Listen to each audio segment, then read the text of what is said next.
आकाशी चंद्र चांदण्या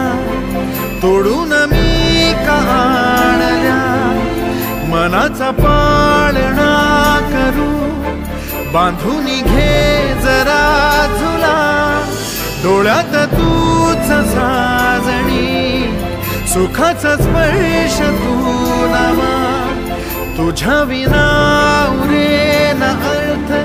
जीवना, उजळे तुझ्या हसूने कणकण, अन चंद्र हे हातीचे काकण,